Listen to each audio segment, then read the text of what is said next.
continue our series on improving one of the individual movements in the form.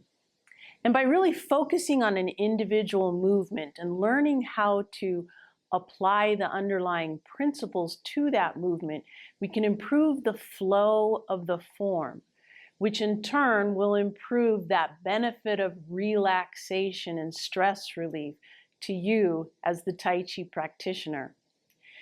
We're going to focus on Repulse the Monkey today. Last week we worked on snake creeps, pheasant stands.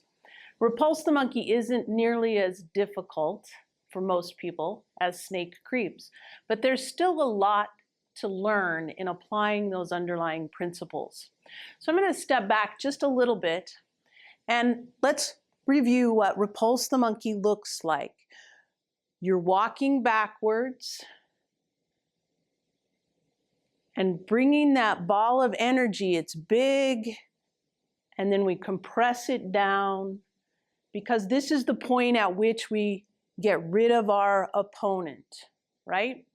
Well, there's lots to apply to that movement. I'm going to face forward now for just a little bit, and what I want you to do is have your feet about shoulder width apart. Make sure your knees are nice and soft. We never want to lock our knees. And now we're going to do our Repulse the Monkey, just standing here, just using the arms.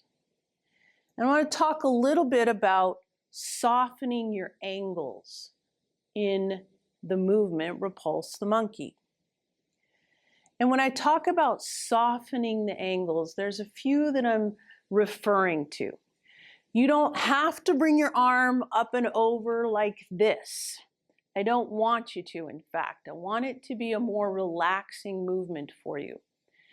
I don't want you to straighten out your arms at the end of that movement or at the beginning of that movement.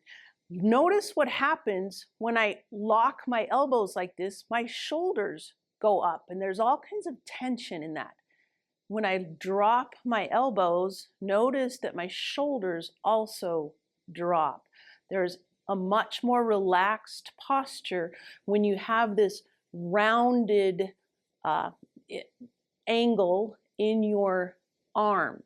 So the elbows need to be dropped in your Repulse the Monkey. You don't have to bring your hand up high as you come forward. And the other part of that softening of the angles that I want you to think about is notice that you don't have to turn 180 degrees or 180 degrees, right? You only need to turn about 45 degrees this way and then 45 degrees that way. If you think about that flashlight coming from your belly button, that flashlight is pointed towards that corner, and then as we move, it's pointed towards this corner. So it's really only in 90 degrees as we turn in Repulse the Monkey. And that brings me into that next point. After softening the angles, I want you to think about moving from your dantian. And the first part of moving from your dantian that I want you to think about is lowering your center of gravity. Now that might not be what you think about moving from the dantian. You might think of that flashlight, but lowering your center of gravity is actually an important part of moving from the dantian as well. It's also part of being rooted and grounded. I'm going to go this direction for a little bit now. Lower that center of gravity, keep those angles soft, and think about moving from the dantian from that 45 degree to that 45 degree. What you want to avoid is, and this is something that I see a lot in new students, is they'll lower that center of gravity, and then as they come up, they go, ta-da, and then they don't really go ta-da, but they lift themselves up out of that posture, and then they try lowering, and then they raise up, and then they lower, and they raise up. that kind of undulation is really not ideal.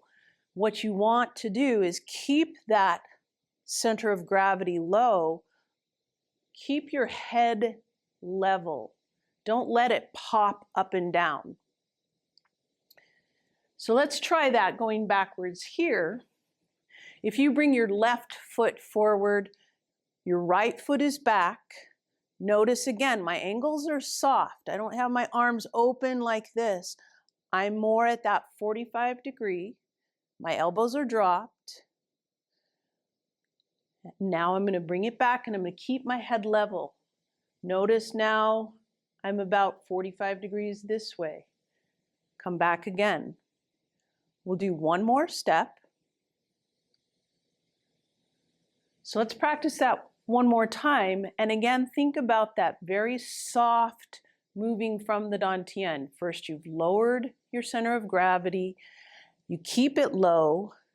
And then as you turn on that angle, stepping back, one more.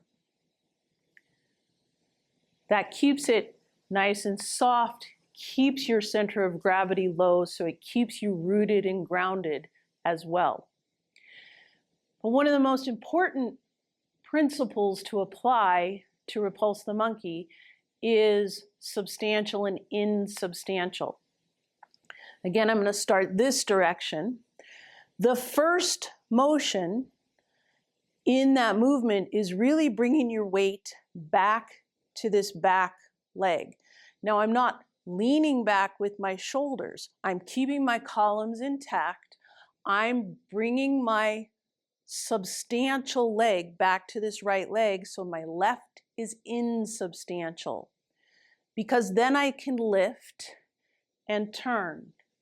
And I bring that weight back now to this left, can lift and turn. It's very important that this front leg is insubstantial before you move. It's almost impossible if you're leaning forward like this to have any kind of balance when you're trying to go backwards. You have to bring that weight back. You have to keep those columns intact and understand that this becomes completely insubstantial before you actually turn. So let's practice that. Again, bring your left foot forward. Your left hand is in front, your right hand is behind. I want you to bring your weight back. Now this is the key. Lift and kick. Then complete your Repulse the Monkey. Bring that weight back. Let's see if you can lift and kick. And then complete your Repulse the Monkey. One more, lift, kick, and complete that movement.